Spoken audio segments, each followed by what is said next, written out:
Okay. About 15 people. Cool. Tēnā koutou katoa. Everybody who's come online, thank you so much for being here. My name is Tom Crick. I'm the Communications Manager at Fulbright New Zealand. It's my brief and pleasant task to welcome you all and say thank you for joining us to this first of a new series of Good Works seminars in which we showcase the ongoing research and achievements of Fulbright New Zealand and US alumni. I'm going to quickly acknowledge my colleague Rebecca, who's sitting to my right, who is almost entirely responsible for doing that for today's seminar and for a number of others that we've got arranged going right out into the new year. And you can expect to hear more about that soon. I also want to acknowledge and welcome Professor Craig Rodger, who you can see strolling around in his office. We'll come back to Craig in a moment. This is actually a kind of a special edition Good Works seminar to kick off the new series. And to tell you a bit more about that, I'm going to hand you over to Therese, who is from Universities New Zealand. Thanks, Tom. Kia ora koutou. My name's Therese and I'm the Communications Manager at Universities New Zealand, Te Pōkai Tara. And we're really, really thrilled to be collaborating with Fulbright today on this event. The year 2024, this year, marks 150 years since the first documented scientific collaboration between New Zealand and the United States. So in 1874, the transit of Venus, an astronomical event so rare that great effort was made across the world to document it with 19th century science and technology, brought scientists from both countries together for the first time. So to the best of anyone's knowledge, the arrival of the two American scientific parties to New Zealand, one was stationed in the Chatham Islands and the other was in Queenstown, and the local support given to the research is actually the first documented demonstration of the two nations coordinating on a formal scientific project. So 150th anniversary also represents 150 years of scientific partnership between us and US.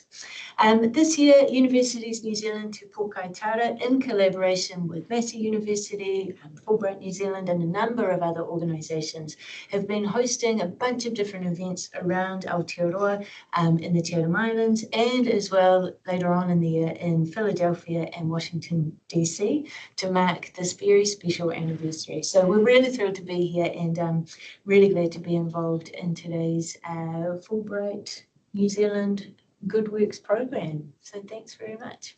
And back to you, Tom. Thanks, Therese. I'm going to hand over now to Professor Craig Rodger, who, as you can see, is from the Department of Physics at the University of Otago and has been since 2001, I think. We understand he made his first trip down to Antarctica in 2008. He won't correct me on that. And has been, I assume, going back and sending other people down to the ice ever since. This is a really great topic for this particular seminar. From what Therese was just saying, of course, the amount of collaboration between New Zealand and the US in Antarctica is very strong, goes back up, at least 60 years around Scott Base. So I will stop talking now and hand over to Craig. Thank you. Kia ora. Thank you very much, Tom, Rebecca, and Therese. I'm just going to start by asking a question back to Wellington. Can you hear me? Yes. Perfect. Okay, so I will now take over.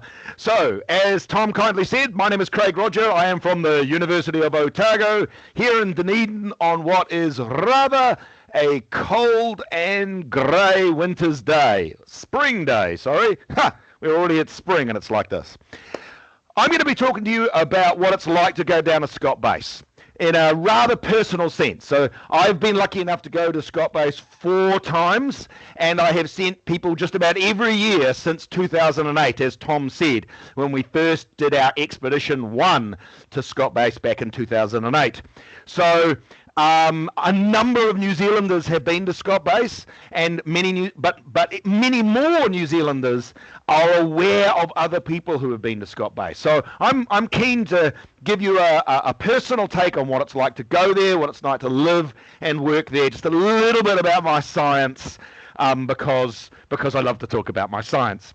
But first, just a little bit about me. So I was an undergraduate student here at the University of Otago in Dunedin, and then I transferred to being a postgraduate student. I did my PhD, and then I was lucky enough to do a postdoc hosted by the British Antarctic Survey in Cambridge in the UK, and then came back and joined the academic staff of the University of Otago in 2001, and have basically been here ever since. Somehow the University of Otago keeps employing me.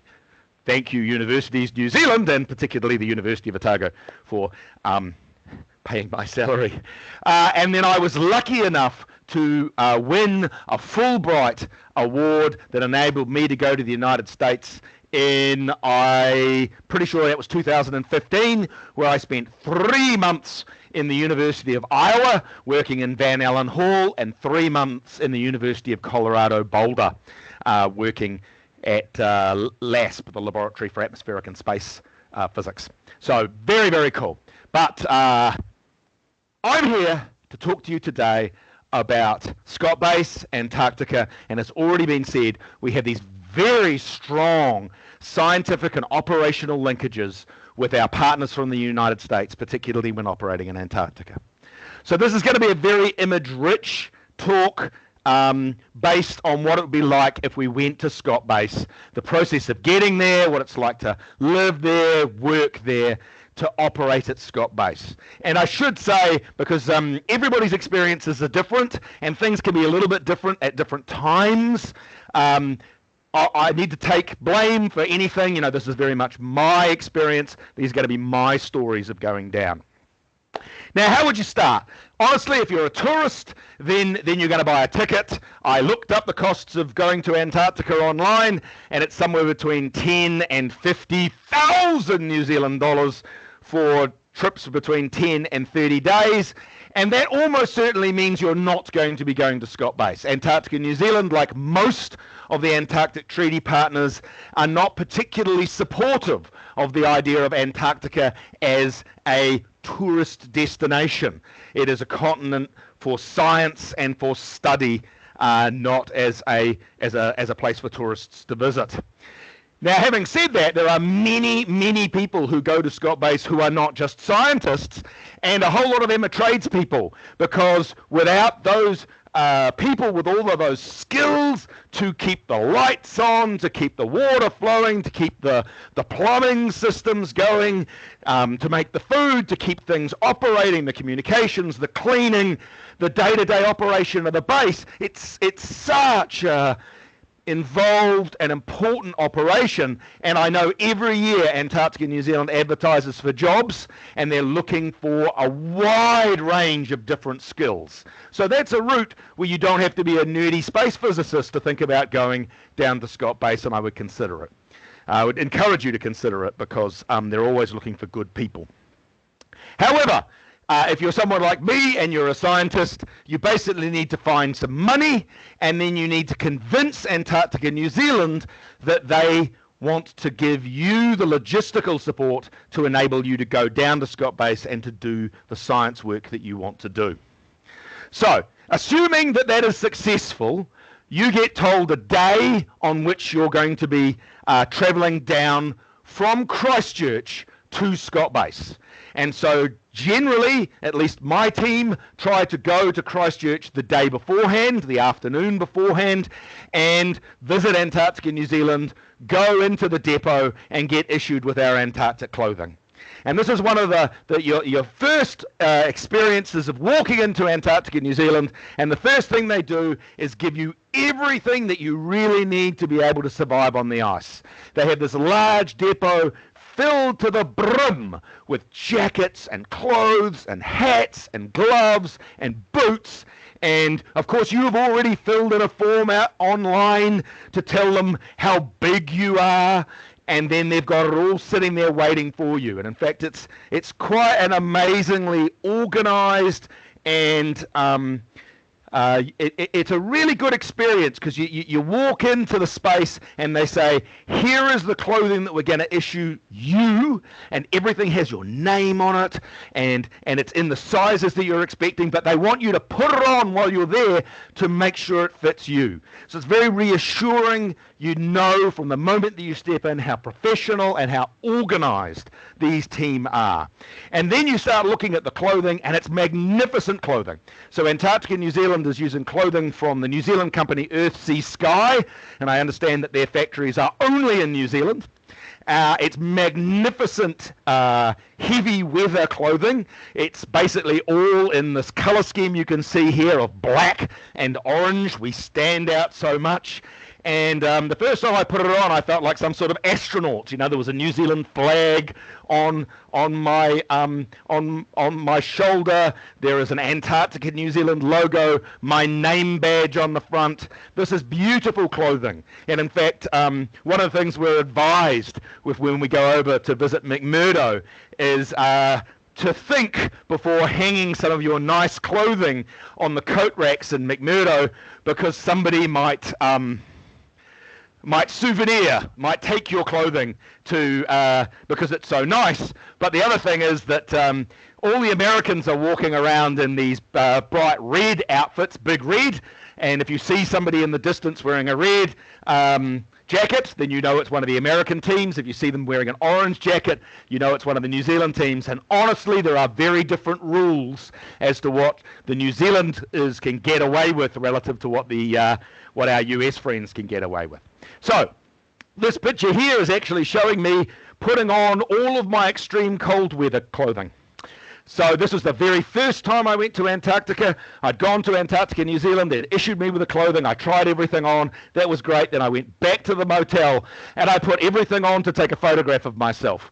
And that was a real struggle. You can only just tell in the picture how pink my face is, because this was a summer day in Christchurch.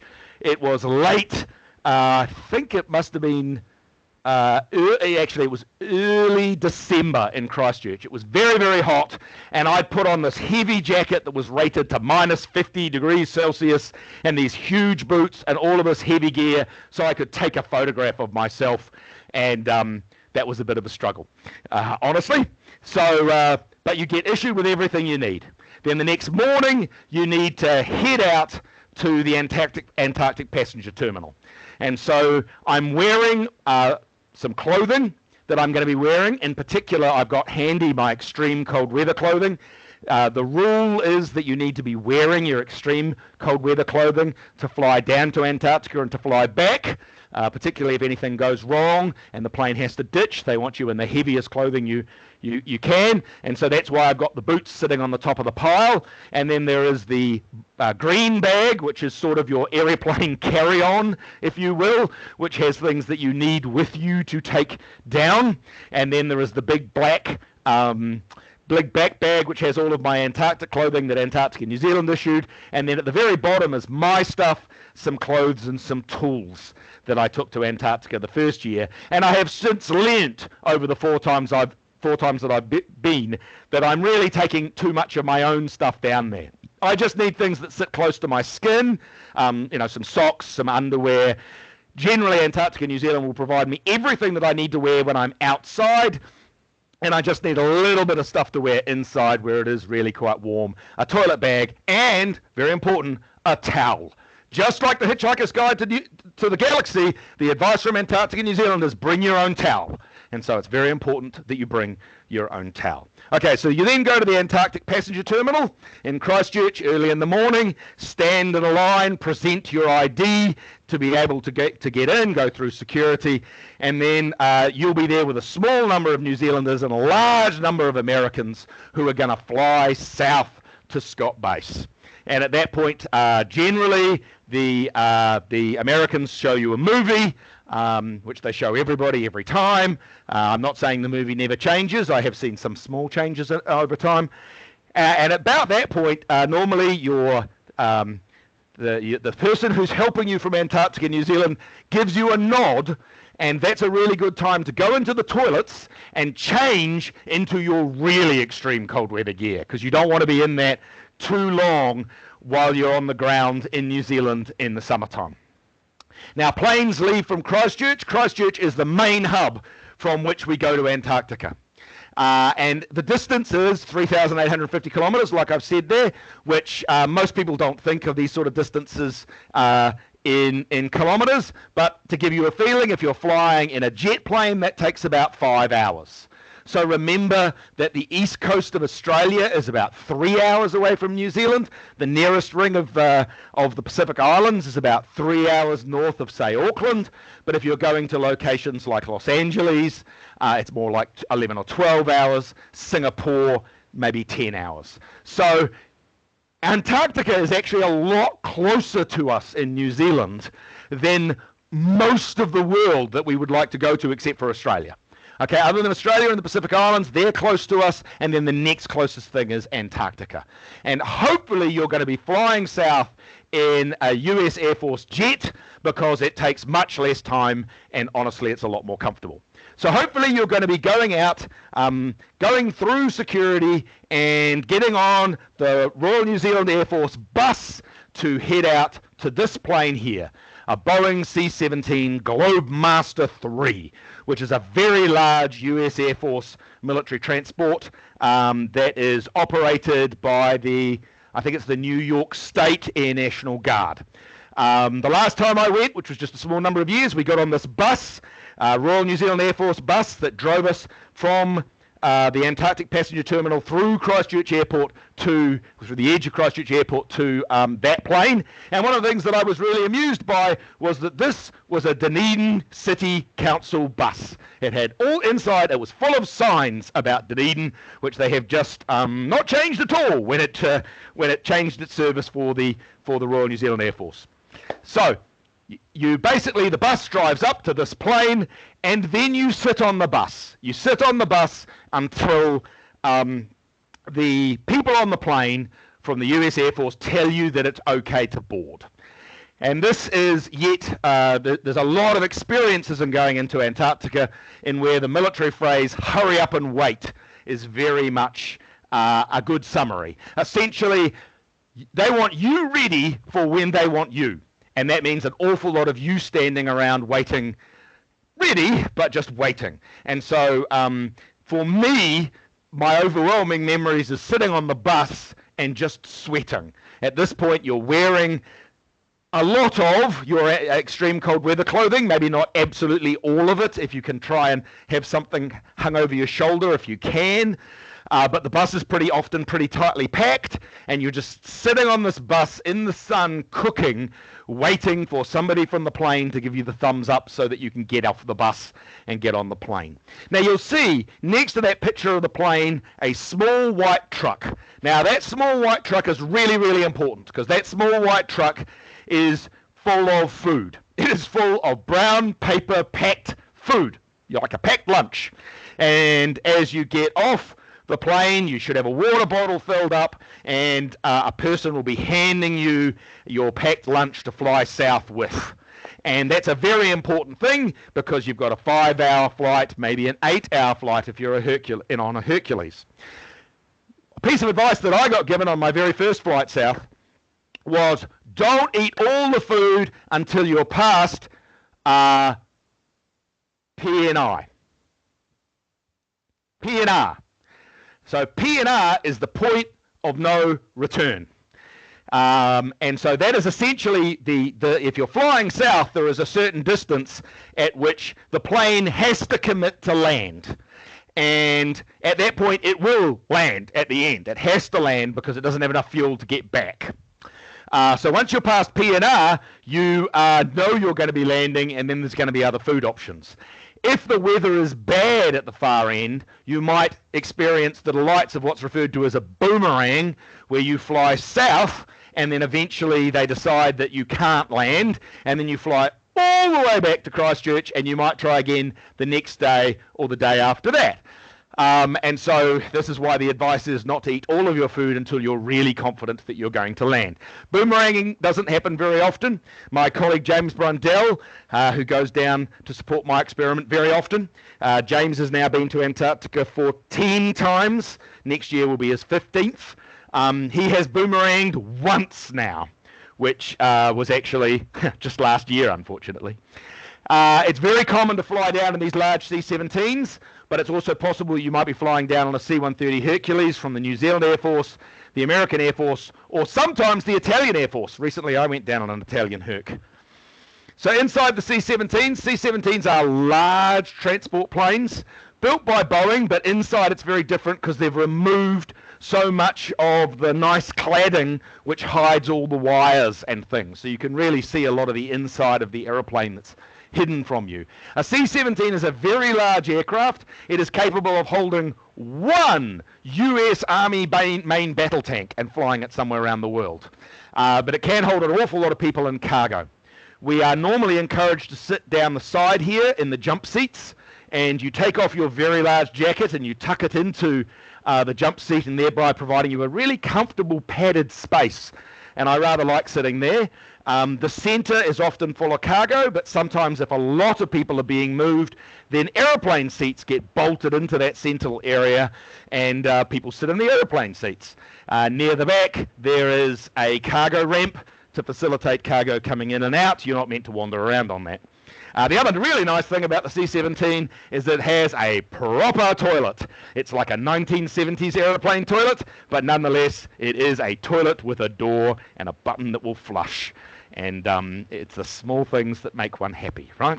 So you take off, and after a few hours of flying, initially you're flying over New Zealand, but generally you're not allowed to get out of your seat for quite a long time, and then they tell you can get out the seat. You start looking out of the windows, and you see C, and then you see C, and then you see C, and then eventually you start seeing some C with some icebergs in it.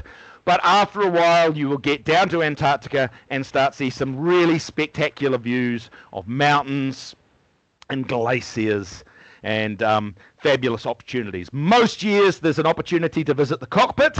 You have to go ask the load master.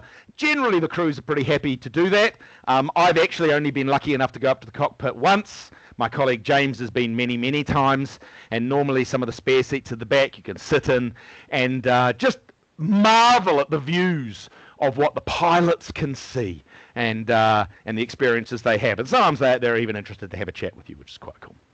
And then eventually you're getting down to Antarctica and landing on the ice in one of the Antarctic strips. And so here's a series of pictures of the plane landing, even all the way up to the lollipop person guiding it in. And then quite quickly, the doors open, you step off the plane, and you're on the Antarctic sea ice. And there's an example of James and myself on the sea ice. Where you arrive depends very much on the time of year and how the weather is going.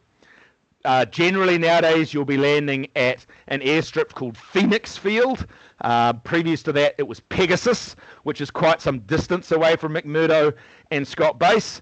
Once I think I have been lucky enough to fly into the runway, the sea ice runway, which was directly in front of McMurdo Station.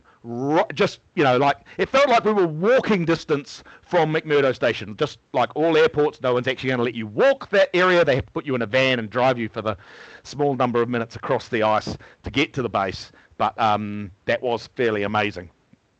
So you get to Antarctica either at the ice runway looking at McMurdo, or more likely out at Phoenix Airfield, 50 minutes drive away from Scott Base. So you've arrived in Antarctica, but you actually still need to get to Scott Base. And so how's that going to work? A lot depends on who else is on the plane with you. Sometimes there are people on the plane with you who Antarctica, New Zealand are interested in getting to Scott Base reasonably quickly. So that might be a distinguished visitor, but there are many different reasons why Antarctica, New Zealand might be wanting people to get to Scott Base quite quickly, at which point they might send some vehicles out for you. For example, an example would be one of these Toyota Land Cruisers, which are typically referred to as troopies for troop carrier. There is a large contingent of New Zealand Defence Force people who are working down in Antarctica with Scott Base, and some of their language has leaked in. If Antarctica, New Zealand doesn't come out to the airstrip to get you, don't worry. The Americans will get you onto the back to the bases, and you may well end up taking a vehicle like this. Now, this is Ivan the Terrabus. So Ivan is this very old vehicle, decades and decades old. And it's specifically, it's built in Canada specifically for Arctic environments, heavy, snowy environments with very large pressurized tires. Everything's slow running. You go inside it, and all of the inside is wooden.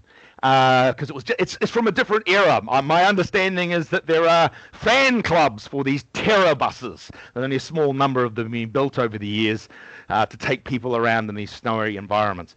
It is very slow, but nonetheless, if you're on Ivan, you get quite a comfortable drive from the airstrip to Scott Base. But because it's being run by the Americans, almost always at that point you will drive past Scott Base. You can wave as you go by, and they'll drive you up the hill and across and around to McMurdo. You'll get off in McMurdo, and then some of the team from Antarctica, New Zealand will have to come and save you and bring you back to Scott Base. Now, when you're in Scott Base, there's a view of Scott Base. Dates back to 1957, where people like Ed Hillary and Hatherton put in Scott Base as part of the International Geophysical Year.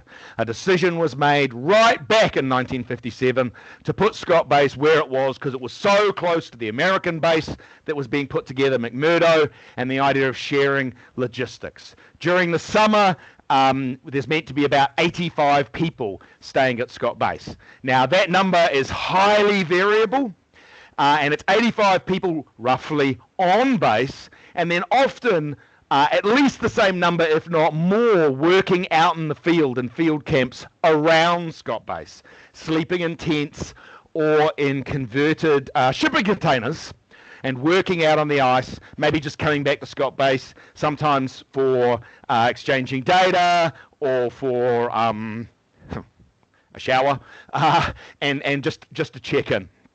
So I have been at Scott Base, though, where that population can be quite variable. I think at one stage I was there and it got up to something like 110 for like one night, and they were having to bring out folding beds and set them up in some of the library spaces and things upstairs.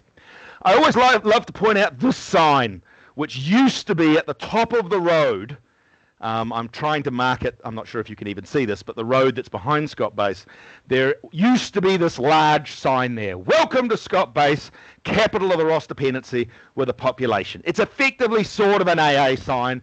The population would change every year, and it was based on the number of people who had wintered in the base in the last winter season.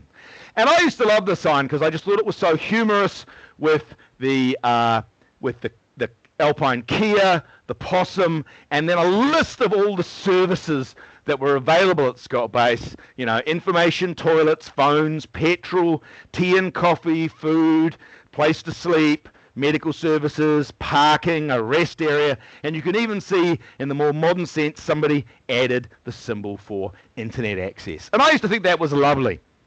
Now, I mentioned earlier that Antarctica, New Zealand is part of the treaty partners structure, which is the deal, the Antarctic Treaty, where our country operates in Antarctica. And as part of that treaty, we have put on hold our claim to the Ross Dependency. So we don't necessarily say that this is part of New Zealand. All of those territorial claims are on hold. And the treaty partners go away and do inspections of one another to make sure that we're being good, preserving the environment, following the terms of the treaty. And some years ago, a group of people came to inspect Scott Base. I understand a large number of that inspection team were from Russia, and they looked at that sign there, welcome to Scott Base, capital of the Ross Dependency, and they did not see that as humorous.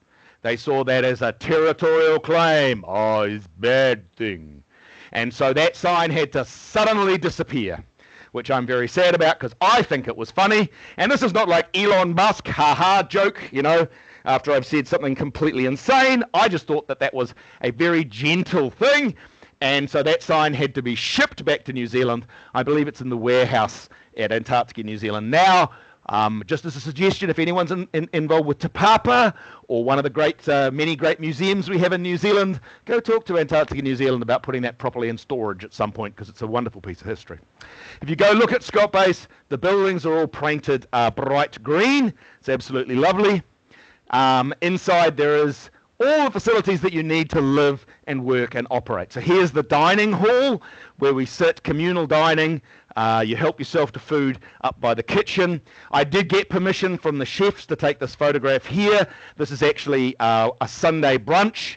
On Sunday, the chefs get to have a bit of a sleep in, and so they put out toast and cereals for early in the morning, and then later in the morning there is a full cooked brunch that is available. And when I asked permission from the chef to take that photograph, she was very concerned because so much food had already been eaten.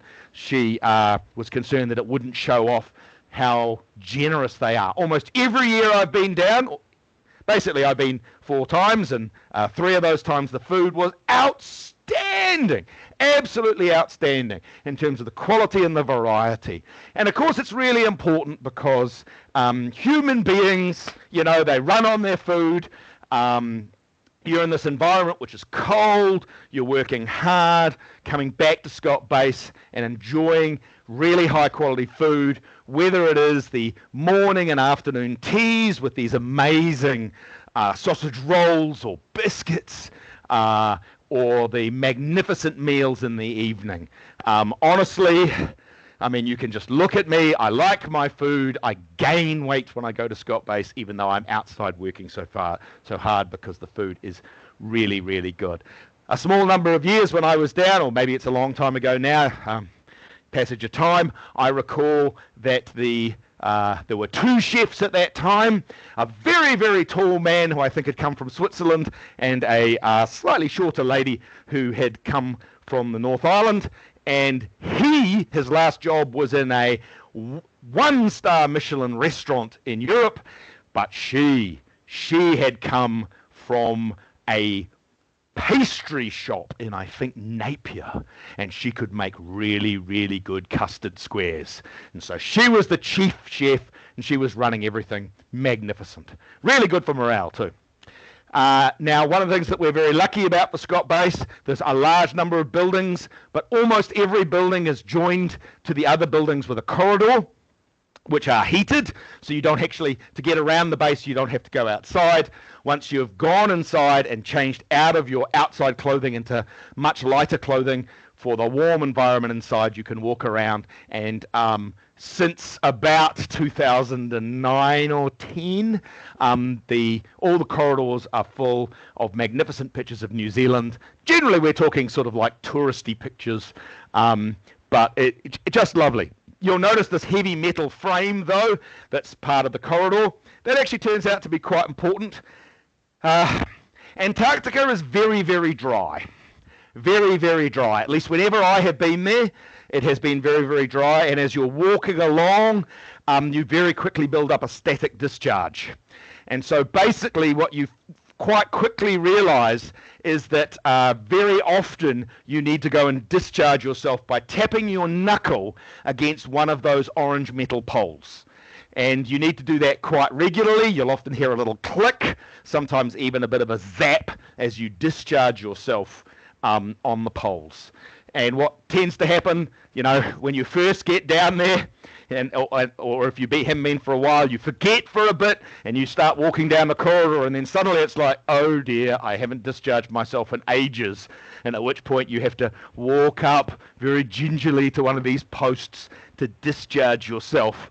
And honestly, sometimes it's a little bit painful, the amount of static that you can build up. I mean, it's amazing physics and all that, but as an experience, it can be a little, honestly, a little challenging. And some parts of base are better than, much worse than others.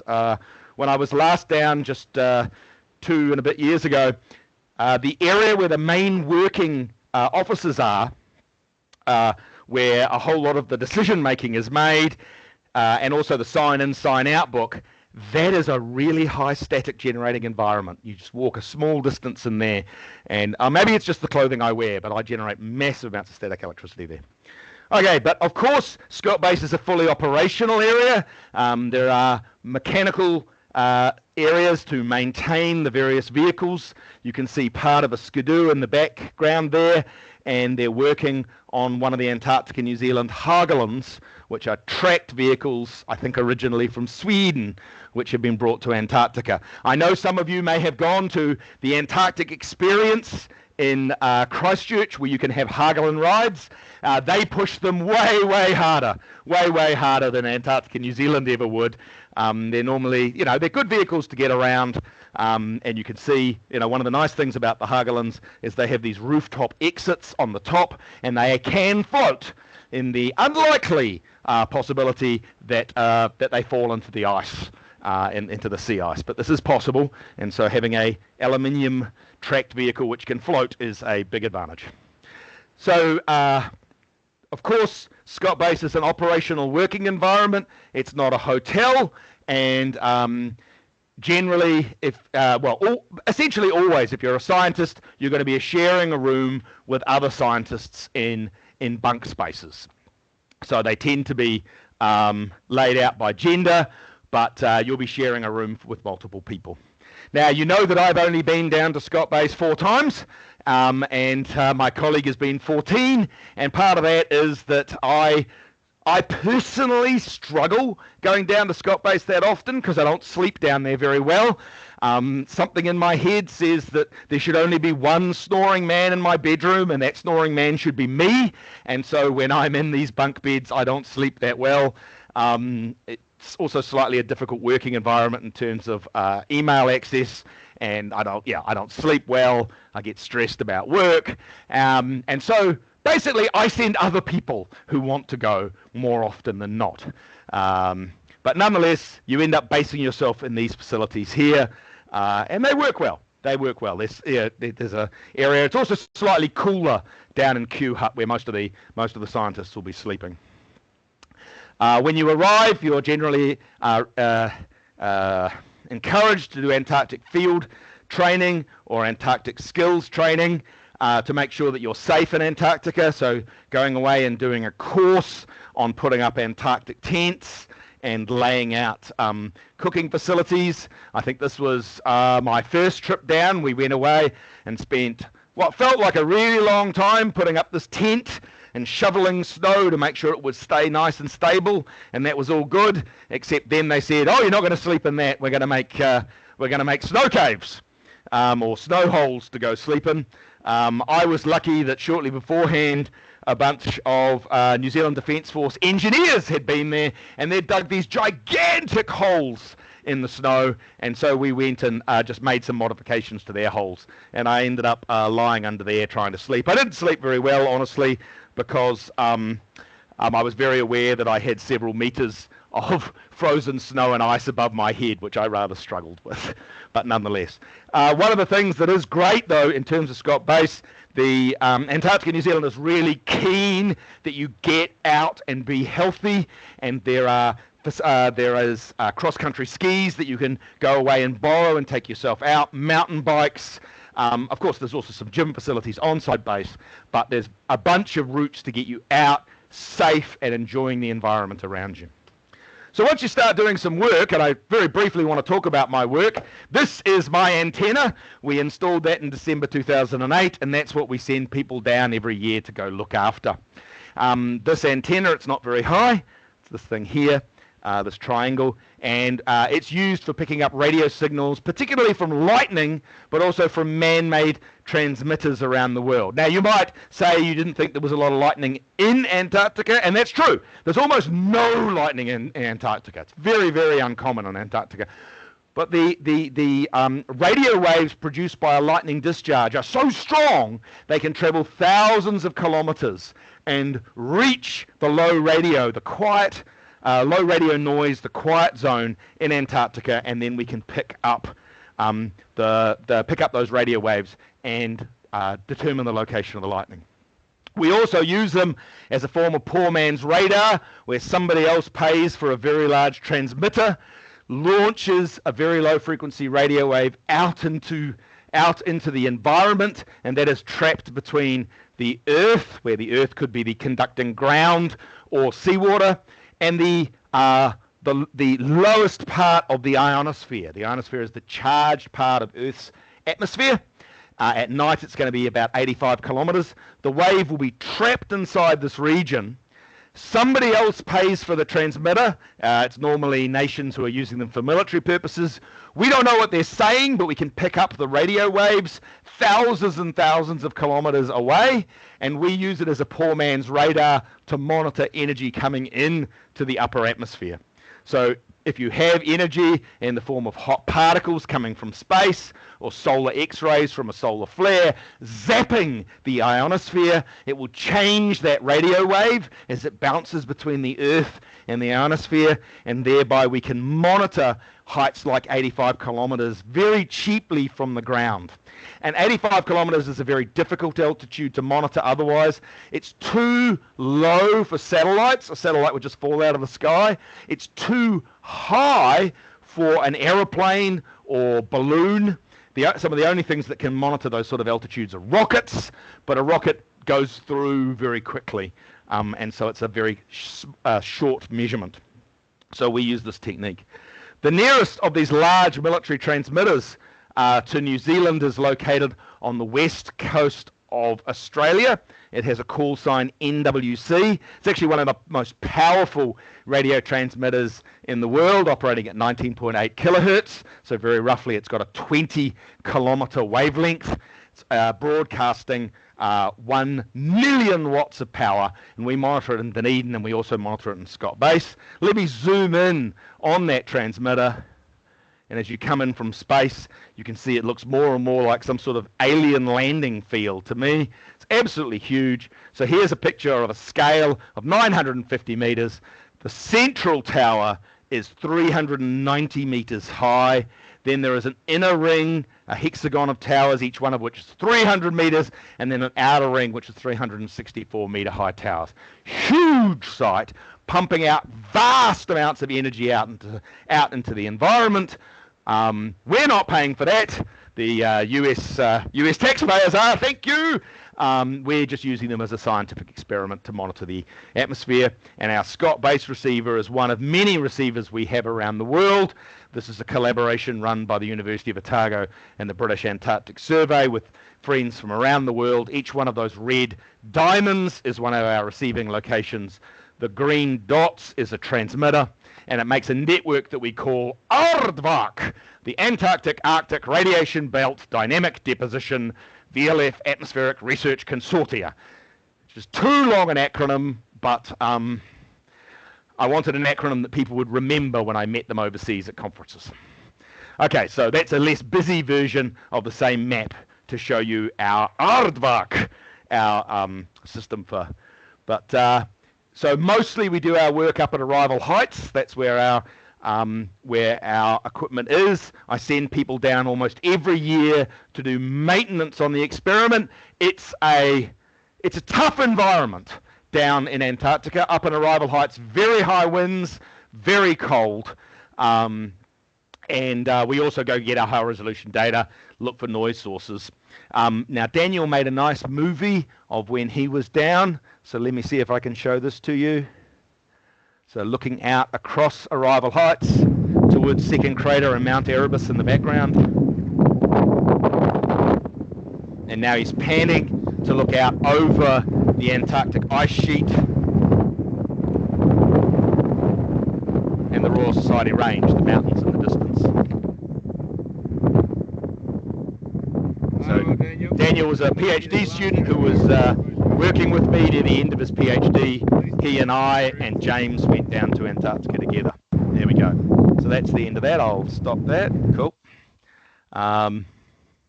So these are the expeditions that I've been involved with from 2008 through to 2024. We have another one planned for February next year. So we're up to Expedition 15. You can see that Expedition 13 was on the list twice. November 2020 got cancelled due to COVID, and so we had to do it again in November 2021, and I went down again that time just to make sure everything was okay. I've put in bold various University of Otago postgraduate students who have been down. Rory, who now lives in Sweden. Aaron, who works at the British Antarctic Survey in Cambridge in the UK. Emma, who works at the University of Otago. Daniel, who works at the University of Otago just as of recently with me. Malcolm, who's just joined the Royal New Zealand Air Force. And you'll see in the middle there, Expedition 12, Emily. That's Emily Gordon. And some people from Fulbright New Zealand will know the name Emily Gordon because Emily did her undergraduate degree in honours here at the University of Otago in the Space Physics group, then did a master's in our group, and then she won a Fulbright, which took her to Colorado State University, where she did a PhD. She then did a postdoc at Stanford University, and I was told today, literally today, that Emily has accepted a job in the at the University of Auckland, which she will be starting next year. So Emily is a great example of one of these New Zealanders who has gone away with the support of the Fulbright program to make her skills better, to build that international connections, and then she's coming back to work inside the New Zealand system, which I'm really pleased to hear. So one of the things I wanted to mention, there have been a number of changes over the year. Here's the old Scott Base sign with me standing in front of it. Pretty boring, but, you know, functional. Scott Base, New Zealand and latitude. We now have a much fancier sign. And in recent history, there has been some amazing Maori carving that has been added both outside Scott Base, and increasingly there are some really nice pieces inside Scott Base as well. And one thing that I think is really important, you will remember, hopefully you'll remember, that I mentioned the Welcome to Scott Base, Capital of the Ross Dependency sign, which was at the entrance to Scott Base, and we had to remove it because it was possibly a territorial claim. Naughty, naughty, naughty, which we shouldn't be doing under the Antarctic Treaty. Okay, so we now have, with the evolution of New Zealand society, more and more Maori cultural aspects being incorporated around Scott Base, and one of these is a pou, which was carved by kaitahu carvers from the west, kaitahu carvers using West Coast totara, opened by Sir Mark Solomon and also John Key back in January 2013. And my understanding is that a pou is a traditional Maori territorial marker to demonstrate that this is our space. And so don't tell the other Antarctic Treaty partners about Te Ao Māori, and they should just come and admire the quality of those carvings and take nice photographs around them. Okay. One of the things that I always find interesting is the view out the window at Scott Base is of Mount Erebus, which is an active volcano. Some years ago, my colleague James and I went out there and took a photograph every 10 seconds for about 10 minutes.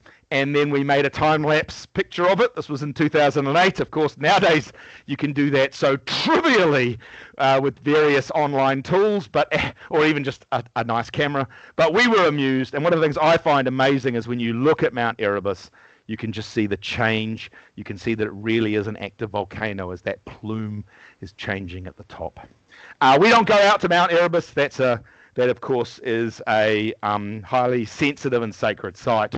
A few people go there for specific scientific reasons, but it's not somewhere that you just go and visit. Now, you see that almost all the pictures I've shown you are from times when the weather is nice. That's when most people take photographs. Often the weather is not nice. And if the weather is bad enough, you just have to stay in Scott Base. If the conditions are bad enough, you're basically locked in.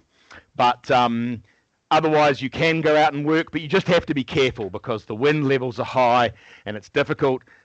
These images are from 2013, where my student Aaron and James were down, and that was very weather delayed. Their return was delayed. In fact, I understand that they were literally standing at the airstrip, looking up, and saw the plane fly and then turn back and head back to New Zealand. And they were delayed a few more days, which was, yeah, they were a bit bummed about that, honestly. But there's this great movie that one of the Antarctic technicians sent me, Ursula Jewell, and I'm going to show this. It's got a soundtrack which I hope you can hear. There's my antenna. And you can just see how much the cables are being blown by the very strong winds. Ursula was a great technician, did lots of neat work, and I really thought this imagery was just amazing. Near the end of the winter and the beginning of the summer. Okay, so eventually your time in Antarctica comes to an end. You know, some people, like my colleague in this picture here, Professor Patricia Langhorne, recently retired from the University of Otago, winner of the Antarctic Medal. She often goes down for months to do her field work. One of her research areas is about Antarctic sea ice. My teams tend to go down for about a week and a half. So we have quite a different experience. And so here's some pictures of us heading away down from, that's me in the back of a ute heading to Scott Base if we've finished our work at Arrival Heights, and then getting on an almost empty C-17 to fly back to New Zealand. Now, that was the comfortable way of getting back. The last time I came back, I was in a Royal New Zealand Air Force Hercules, one of those old Hercules that we're just in the process of retiring now. And it was 8 hours of very densely packed together, you know, literally sitting there with your knees interlocking with one another so you could fit in. And if anyone needed to go to the toilet, it's a little bit of a drama in terms of unlocking knees to get down to the toilet facilities, which are fairly primitive on these C-130 planes. So C-17s are just a whole different kettle of fish. And then eventually you get home. If you're a scientist, Antarctica and New Zealand would ask you to write a report on what you did down there. That needs to be delivered in the first 4 weeks, and you have a bill to pay. But in the scheme of things, it's not that big a bill. It comes down at the moment to 100 New Zealand dollars per person per part day that you were down on the ice. Right, so per person per day. It's going to be, of course, we all know that the inflation has exploded all over the world, and in fact, it's going up to $130 per person per day in a year, I think. I wrote that down. No, I didn't write that down. Quite soon. Okay, so that is the end of my talk. Thank you very much for listening to me. This is a picture I'm very proud of, where I saw this magnificent ice halo in the sky, ice ring around the sun, and so I just had to get James to take this picture of me giving myself this halo, which I thought was tremendously funny. But thank you very much for listening to me. I hope it's been okay. I normally feed off an audience, and so it's a little bit harder where I'm alone in my office in Dunedin, but I'm available for questions. Well, thank you so much, Craig. That was fantastic. I think if visiting Antarctica is half as exhilarating as hearing you talk about it, we should all try it. I'm looking for questions in the chat. I'm not sure we have it at the moment, but I was wondering, what is the longest sort of time period that someone would spend on Scott Base? Oh, well, just as an example, somebody who goes down as the so-called winter technician would arrive in about, I think, September-ish, September, October, and stay for a full year. So they do the summer season, the full winter season, and actually they stay a little bit longer so they can do a handover to the next set of technicians that are coming in. Those are the people who stay for long periods of time. But the other thing I should mention is that there are a significant number of people who come back year after year after year. Maybe they're not there continuously, but they're working for Antarctica New Zealand or a linked organization, and they're just down there a lot and often. Wow, a year. That is a long time. A reminder to anyone, if they want to just pop a quick question in the chat or the Q&A function, they can, but we'll finish up fairly sharpish, so we can do so on time. Speaking of time, we were talking about this in the room. What's the time difference with Antarctica? By convention, Scott Base runs on New Zealand time. So there is no time distance as far as we're concerned, and our friends just over the hill in McMurdo just have to live with it. And when I say over the hill, McMurdo really is just over the hill. Now, we're meant to drive very slowly in Antarctica. I think it's something like 30 kilometres an hour is the advice. And so it takes you know, a bit more than 10 minutes, probably closer to 15 to get from Scott Base over the hill to Mactown. But it's totally walkable. And in fact, Thursday night, which is American night in Scott Base, it's the day that Americans are allowed to visit our bar, the Tatty Flag. Every other day, they're not allowed to visit the bar. In fact, visitors normally are only allowed in the admin area and the shop. Scott Base has a really good shop. But on Thursdays, the Americans can come and visit our bar, and a number of them end up walking over the hill rather than driving over the hill to do that. Wow. That's great. Well, we're getting lots of comments thanking you for a great presentation, Craig, but I think it looks like you've covered everything in such brilliant detail that no further questions are required. So I will just reiterate everybody's thanks for your time. No worries. And thank you to Universities New Zealand for being involved and employing me for so much of my life and educating me and many other people. And thank you to Fulbright New Zealand for the experience that I've had and so many other people have had of seeing the many positive sides of the connection between the United States and New Zealand. Wonderful. Yeah, thanks a lot, Craig. That was really interesting. Cool. Thank you. I think that's a great place to leave it. Okay, Right. thanks everyone. Bye-bye. Thanks to the audience. Thanks for joining, and keep an eye out for our other Good Works seminars. They will be held monthly to about bi-monthly. Indeed. Kaki te. Kaki te.